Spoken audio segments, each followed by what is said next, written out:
On Point with Craig's Investment Partners. The information provided here is general in nature. It's not financial advice. It doesn't take into account your financial situation, objectives, goals, or risk tolerance.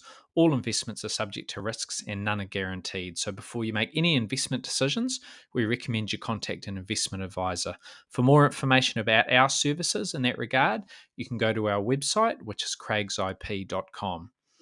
Welcome to On Point. I'm Mark Lister, Investment Director at Craig's Investment Partners, and I'll be talking about a range of topics, including economics, portfolio strategy, investor education, and anything else that's happening out there in financial markets. Let's talk about US stocks today, because the US share market has really had a stunning run of late. The S&P 500 index rose 24.2% last year, 2023, and it's really picked up where it left off this year, adding another 5.4% in the first 6 weeks of 2024. If we think back to just after the COVID period, US shares peaked in January 2022, so that's a little more than 2 years ago. Then they fell slightly more than 25% over the following 9 months, and that largely came in the wake of rapidly increasing interest rates in the United States and stocks coming off a period where they were probably a little overvalued and they had got very expensive. Since those October 2022 lows, the market has rebounded a little more than 40%. So in recent weeks, it's not only surpassed that previous all-time high from 2 years ago, but the S&P 500 has also moved past 5,000 points for the first time, which is quite an important milestone. And against that backdrop, it's not surprising that many investors out there are questioning whether the world's biggest share market, the United States, is a little overdone, a little overheated, and whether it's too late to invest in US stocks. So let's think about that question and try and answer it.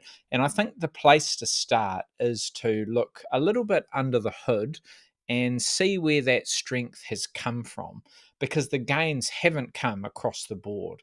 You've had the so-called Magnificent Seven having a very outsized impact on the performance of indices like the S&P 500. And that's a term that was coined by Michael Hartnett, who was an analyst at Bank of America over in the United States. And that term's caught on, and people use it now to describe the small group of very high growth companies that have performed exceptionally well over the past year or so. So the Magnificent Seven comprises chip maker NVIDIA, and you pronounce that NVIDIA. It's like it's got an invisible eye at the start. NVIDIA, you've got the tech behemoths, Microsoft, Apple, and Amazon.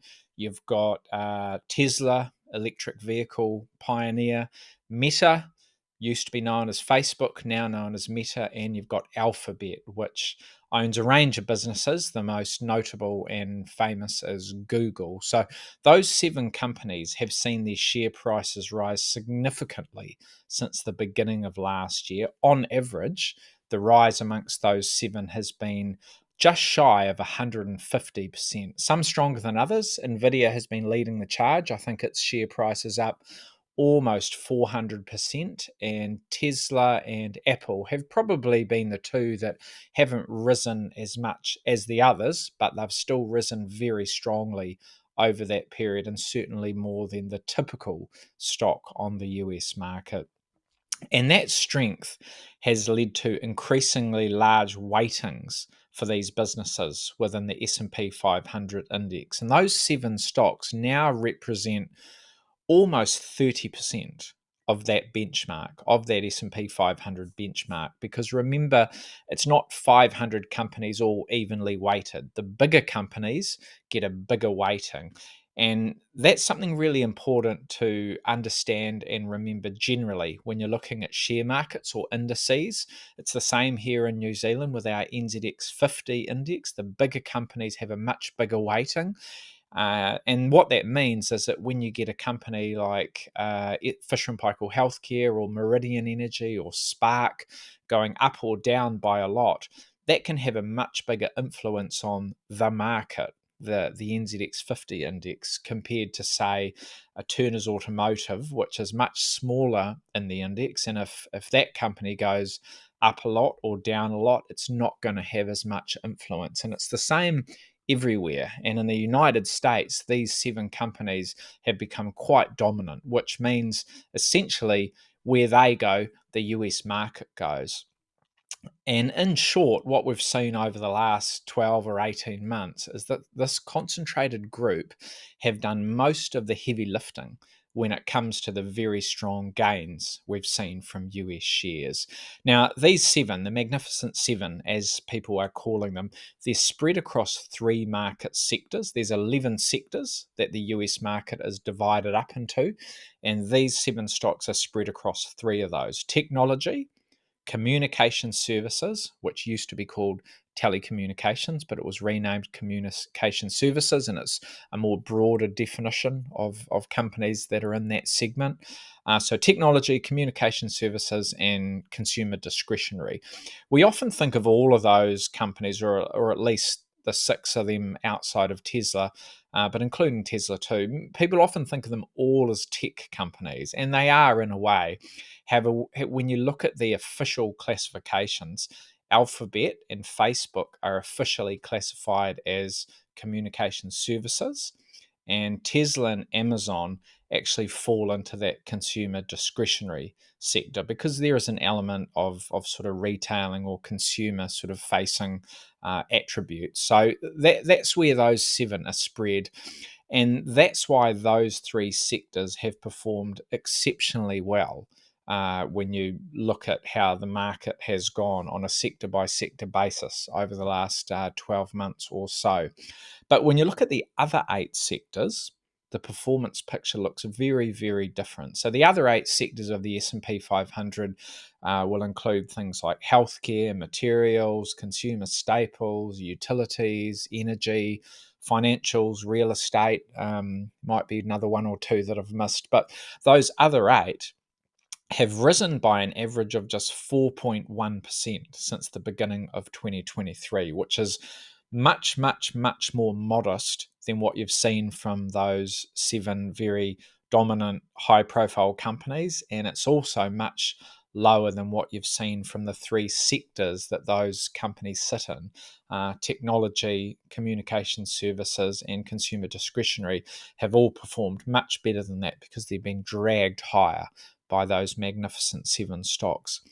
Another way to look at it is to look at things that track the performance of the other 493 stocks in the S&P 500. So you've got the Magnificent 7, and they've risen an average of 150 odd percent.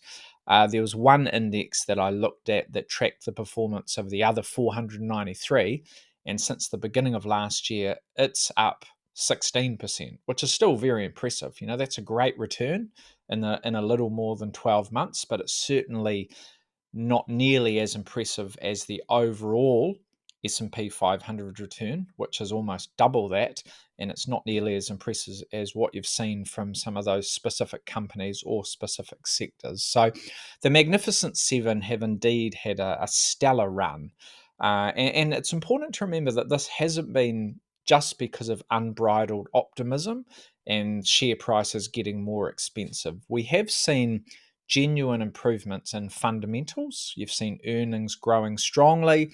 You've seen the long-term outlook brightening considerably on the back of developments in artificial intelligence and what that might mean for productivity gains and earnings growth and future opportunities for these businesses. So they haven't gone up for nothing. The reasons they've gone up are real and genuine. The picture has absolutely changed. And I think in terms of earnings, important to remember that this group, the Magnificent 7, did see earnings increase about 30% in 2023, which is an impressive rate of earnings growth. And it's certainly a much better showing than what we saw from the rest of the market. The other 493 stocks actually saw earnings fall to the tune of 4 or 5% in aggregate. So a small decline there. So we have seen some genuine improvements that have made the picture in terms of future opportunities a lot brighter. So that's important to remember. I wouldn't count on the Magnificent Seven repeating last year's performance in terms of those share price gains, but at the same time, I wouldn't bet against them. These are market leading companies. They do offer investors an exposure to growth of the highest quality. They've got very strong balance sheets.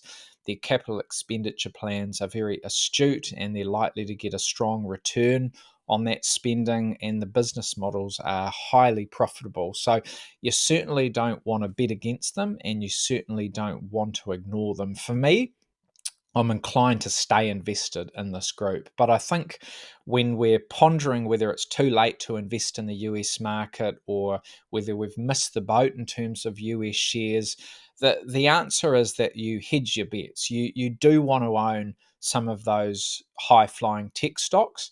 You do want to stay invested, but you also want to take a much closer look at other parts of the market that have been ignored and unloved amidst all of this excitement over artificial intelligence and other technology developments.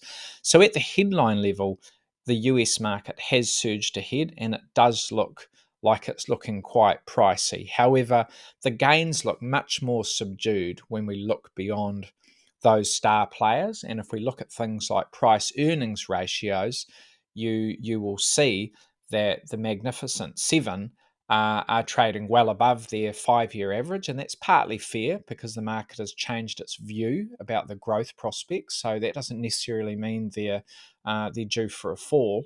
History maybe doesn't reflect what the future will look like for some of these businesses. The future probably looks a little brighter still.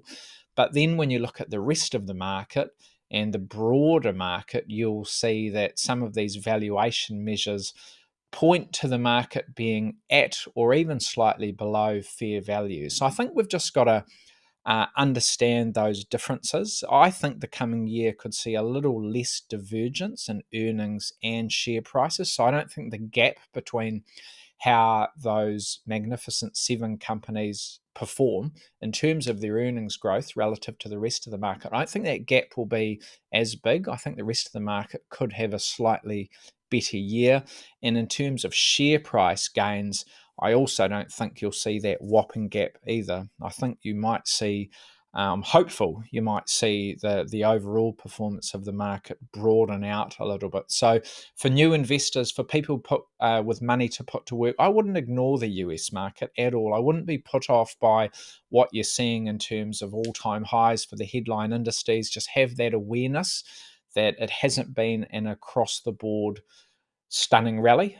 You have seen a relatively small group, a relatively concentrated group that have dragged things up dramatically, but there is a vast majority of businesses that have been much more modest in terms of their performance and where there are still opportunities. So whether it's smaller companies, whether it's those more traditional businesses, the ones I think of as the meat and potatoes businesses, not nearly as exciting, don't have the same growth prospects as some of the AI stocks, but they do have growth prospects. They're just a little bit more modest.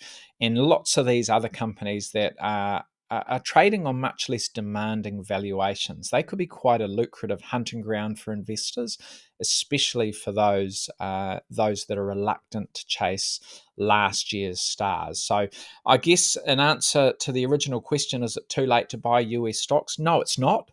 It's absolutely not. I think there are lots of opportunities in the US market. It's the biggest economy in the world. It's the biggest share market in the world.